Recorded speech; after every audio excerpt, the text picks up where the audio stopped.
ખેડા નડિયાદના ફતેપુરામાં જમીન બાબતે બે જૂથ વચ્ચે અથડામણ સર્જાઈ છે। અથડામણમાં 4 લોકો ઇજાગ્રસ્ત થયા છે તેમજ વાહનોમાં પણ તોડફોડ કરવામાં આવી છે।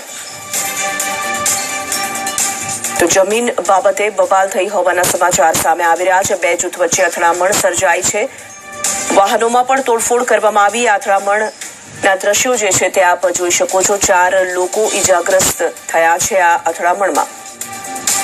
નડિયાદના ફતેપુરામાં જમીન બાબતે આ બબાલ થઈ હતી। યોગીન દરજી જે ફોન લાઈન પર મારા સંવાદદાતા। યોગીન, જે આ જૂથ અથડામણના સમાચાર પ્રાપ્ત થઈ રહ્યા છે, સમગ્ર મામલો શું છે? જી તોરલ, ફતેપુરા સીમ વિસ્તારમાં આવેલી જમીનના લઈને બે ટોળા વચ્ચે બબાલ થઈ છે। કરોડો રૂપિયાના ભાવની આ જમીન છે, જેની ઉપર જે ત્યાંની સ્થાનિક લોકો છે તે લોકોનો કબજો છે।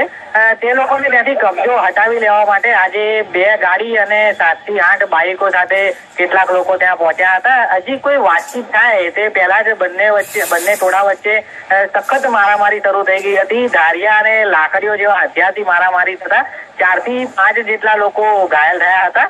જે ઘાયલોને નડિયાદ સિવિલ હોસ્પિટલમાં અત્યારે ખસેડવામાં આવ્યા છે, તેમની સારવાર ચાલુ છે। ટાઉન પોલીસ અત્યારે ઘટના સ્થળે પહોંચી ગઈ છે અને સમગ્ર મામલે ફરિયાદ લેવાની કાર્યવાહી હાથ ધરી છે। યોગીન, આભાર તમામ જાણકારી માટે। તો 4 લોકો ઇજાગ્રસ્ત થયા છે।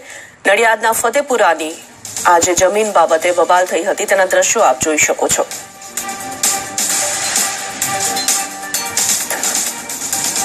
આજે શનિવારનો દિવસ ખરેખર શનિ બની